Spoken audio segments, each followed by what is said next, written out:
supposed to do professional video when you've got all these dried dead weeds and stuff all up in your legs?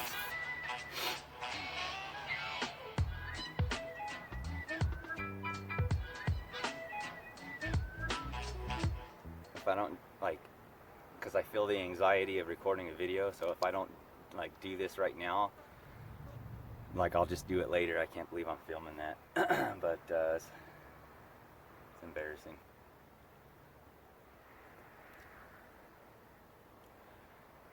That's kind of what my tics are these days, is mostly just like facial grimaces and a lot of stuff with my jaw, my teeth. I've had this tic where I push my bottom teeth out of my front teeth, and I actually like broke a bondoed part of my tooth that I had on here, and then they had to like actually shave my tooth down and put a crown on.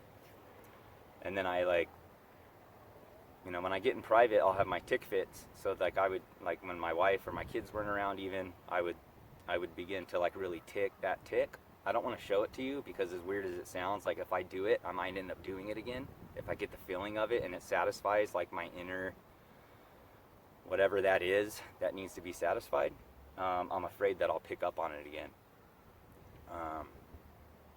So I don't want to, but anyways, I ended up breaking that crown, chipping it actually, like just popping a piece of it off.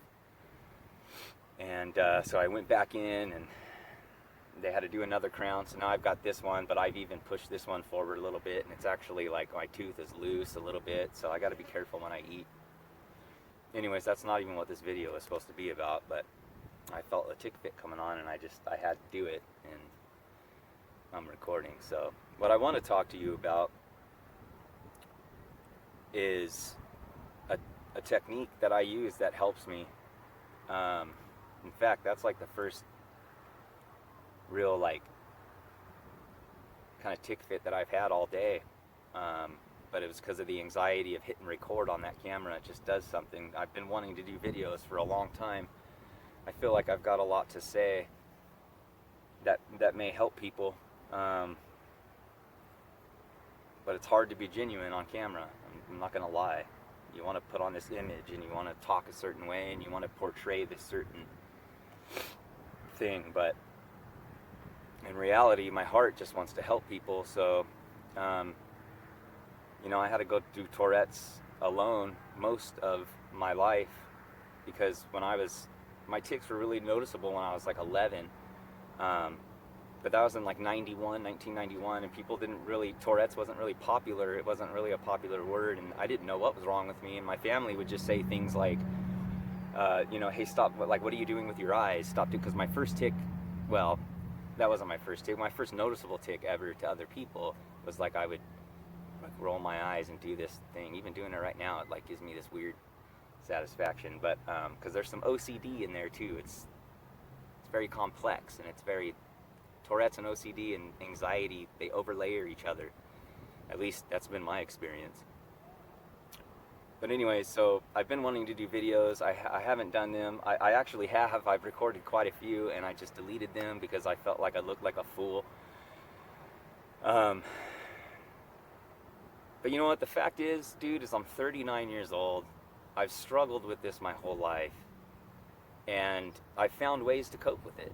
And not even cope with it. I found ways to thrive, to live. You know?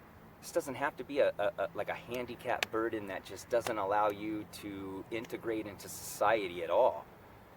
And there's some things there, and there's some boundaries that you've got to set for yourself, but in general, it is what it is.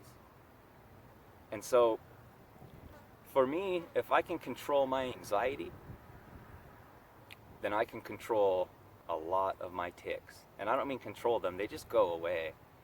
Because for me, it's this vicious cycle of I have anxiety, which cause my tics, but then tics, especially if I'm in front of people or in public, fuel my anxiety, and then that causes more tics, so I end up in this circular conundrum where I can't get a way out, because I can't stop one because it causes the other. And I have a very weird, anxious mind to begin with. It's always firing off. Everything's very categorized, and I think in pictures and in like analogy and parables and different things. So I'm just a little bit off in that manner, that I haven't really met a whole lot of people who are like that. It's very easy for me to come across weird, I guess I should say. But again, it is what it is. And this video hopefully will just find those who could use it. So anyways, the point of the video, there's this ancient Hawaiian meditative prayer. It's called Ho'oponopono. And what it is it's these 4 statements that you basically just bring, if you can get yourself in a quiet place, and even if you're an adult, even if that means just getting into the bathroom for a few minutes to sit down on the toilet in peace. I mean, I know it's weird, but if you have kids, you can relate. But if you can get alone and you can just close your eyes and breathe, let your mind calm. We live in this era of time excuse me, where it's like everything is very in your face and flashy, and even watching this video, there's probably stuff up on your, or below you this, or up on the side, or wherever social media you're on, and there could be ads and somebody, the next video coming up and all, and it's just like you drive on the freeway and there's like digital display boards, and you walk into stores and there's posters and prints and everything, and it's just, it's so loud. And I know because I'm a graphic designer, and for many years I did environmental graphic design for like signage and like, billboard type stuff, things of that nature. So I know like that it needs to be loud and that it needs to grab attention. And there's certain colors and fonts and different ratios of things, using like the golden ratio and stuff to be able to make that fit, to catch an eye, to get the attention. I know all that. So I also know that it's bombarding me as well. So you got to unplug from that phone. Like, put it down. Maybe even put it on the counter and go sit down without it, even if it's just for 5 minutes. Just 5 minutes. 2 minutes. Whatever you have, 30 seconds. And if you could just close your eyes, and as weird as it sounds, and just repeat these 4 things. And this is the ancient Hawaiian meditative prayer. And those 4 things are: I am sorry. Please forgive me. Thank you. And I love you. Now, if you're like me, when I first heard that, it's like, what? And I get it. But once you start practicing it, it's going to be a different story. And if you would just give it a shot, and if it doesn't work, then just scratch it off, and you can write me off as just a dork and just move on. But when you say it, when I sit down and I say it and I mean it. And, I don't know who I'm talking to, and you may have a certain belief system, and this doesn't really violate any religion. It doesn't blaspheme any God. If you're a Christian, this goes right into the teachings of Christ. It also goes right into the teachings of Islam. Even Buddhism, which isn't a religion, it's still just that practice, that idea of confessing and saying I'm sorry, of asking for forgiveness, showing gratitude for it, and confirming your love. And I find myself, when I repeat this meditative prayer, I find myself really getting tuned into it and thinking, I am sorry for what and to who, I don't know, but I'm sorry. I'm sorry for the people I've hurt. I'm sorry for the damage that I've done. I'm sorry for not doing it the correct way in each of my kids' lives, and that some of the things I may have done could have conditioned them in a way that's not positive. I see that now, and I'm sorry. I'm sorry that you're having a bad time. I'm sorry if you are hungry. Maybe you live in a place where you're fed rice a couple times a day, and if you're lucky, some veggies with it. I'm sorry that you have to live like that. I'm sorry. Could be for anything. Please forgive me.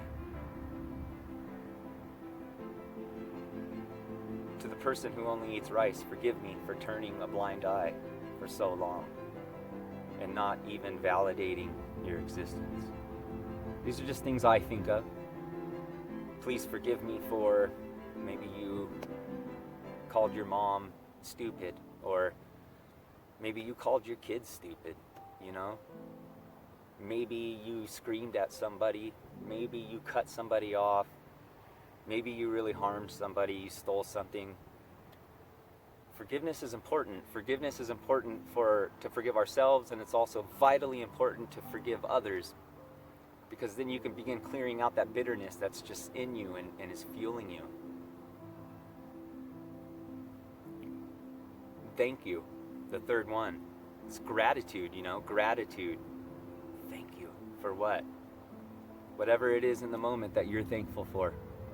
Be thankful. This morning when I was doing this, like meditation, I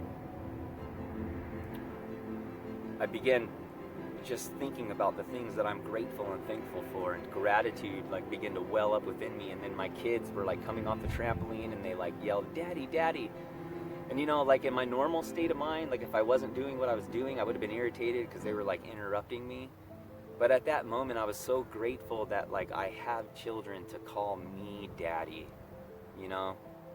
I'm grateful that my 11-year-old son, who has Tourette syndrome, has a dad who had Tourette syndrome and who can relate with him and who can help him.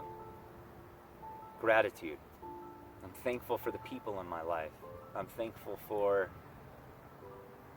just breathing, to be honest with you.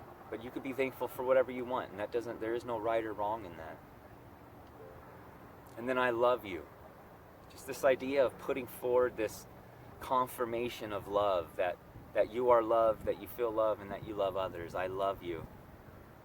And I know that to some of you who are a little more, a little more masculine and tough, and you don't like all that love talk, well, maybe this isn't for you. Maybe it's for somebody else.